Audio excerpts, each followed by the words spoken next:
Mercredi 16 mai, bonjour à toutes et à tous, bienvenue sur Grand Lille TV. En images en 8 minutes, voici le journal préparé par l'ensemble de la rédaction.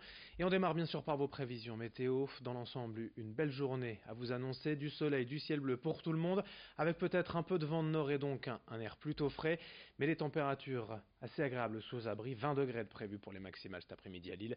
On en reparle bien évidemment après ce journal, avec les prévisions complètes de la chaîne météo. Dans l'actualité, tout d'abord, une première information. Aujourd'hui, c'est la toute première journée de l'équité parentale, une opération menée par l'association lilloise J'aime mes deux parents qui lutte contre l'aliénation et l'exclusion parentale. Des rassemblements sont prévus devant une vingtaine de tribunaux dans toute la France, notamment ici à Lille. Tous les parents séparés, hommes ou femmes ayant des difficultés pour voir leur enfant, sont invités à se joindre à cette mobilisation. On compterait aujourd'hui en France plus de 920 000 enfants coupés de tout contact avec l'un de ses parents. L'objectif est donc d'interpeller le gouvernement pour mieux considérer la coparentalité afin de résoudre devant la justice les cas d'exclusion. Écoutez ce témoignage d'un père de famille concerné au micro d'Idil Gunay. Moi je suis père d'une petite fille qui a 13 mois. Je me suis séparé de sa maman et suite à une séparation effectivement un peu conflictuelle avec elle, elle a décidé que l'enfant lui appartenait et que je la verrai au gré de ses humeurs quand elle le décide, où elle le décide.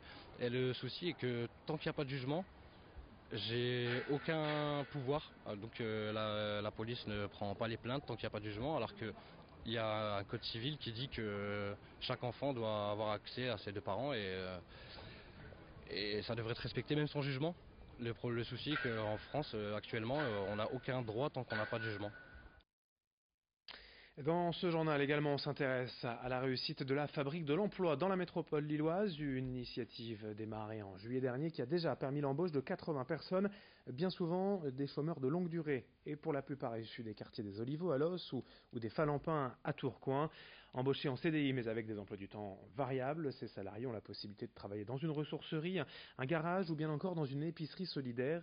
Exemple ici, 14 personnes ont été embauchées, soit à temps partiel ou à temps complet. Mais aujourd'hui, il reste encore beaucoup à faire car près de 150 personnes seraient encore sur liste d'attente pour travailler avec la fabrique de l'emploi. Elisabeth Moulier est l'une de ces employées embauchées. Elle a répondu pour nous aux questions de Brieux-Gorchy. On savait qu'aux Olivos, il n'y avait pas de commerce, qu'il manquait un commerce pour les personnes dans le besoin. Donc on a créé ce projet d'épicerie solidaire pour les gens des Olivos, pour ceux qui sont dans le besoin et pour ceux qui, donc ils peuvent tous adhérer, tous les personnes dans le besoin peuvent adhérer et peuvent venir à l'épicerie solidaire qui se trouve rue Jean-Jacques Rousseau parce que dans les Olivos, on n'avait pas de place, donc on n'a pas trouvé de local dans les Olivos, mais on est tout près des Olivos, on est à proximité et les clients peuvent venir quand ils veulent, se présenter, s'inscrire et venir faire leurs courses tous les jours. En bref, l'actualité à Lille, une boucherie a été vandalisée rue Esquermoise dans la nuit de lundi à mardi. La vitrine a été cassée et l'inscription Stop au spécisme y a été taguée avec du faux sang. Il pourrait s'agir, selon les enquêteurs, de militants véganes. 3 personnes en tout cas ont été aperçues durant les faits sur les caméras de vidéosurveillance. Une enquête a été ouverte. À Lille, toujours un homme retrouvé mort hier matin dans le quartier de Moulins, rue de Trévise. La victime a été découverte sur un matelas sous un porche à l'entrée d'un immeuble. Sur place, les pompiers n'ont rien pu faire pour le sauver. Là encore, une enquête a été ouverte. À Ronc, Burger King recrute des CDI pour l'ouverture de sa nouvelle enseigne, de son nouveau restaurant le 20 juillet. L'enseigne de fast-food recrute des CDI de 24 heures par semaine rémunérés au SMIC. Des tests de mise en situation et des entretiens seront organisés prochainement le 23 mai à 14 heures, salle 4i, place Jean Jaurès à Ronc.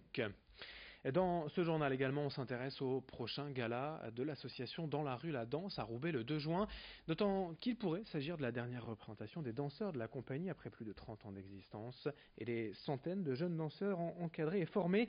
L'association serait en effet sur le point de disparaître. C'est en tout cas ce qu'annonce son président après les baisses de subventions successives de la ville de Roubaix et celle récemment du département.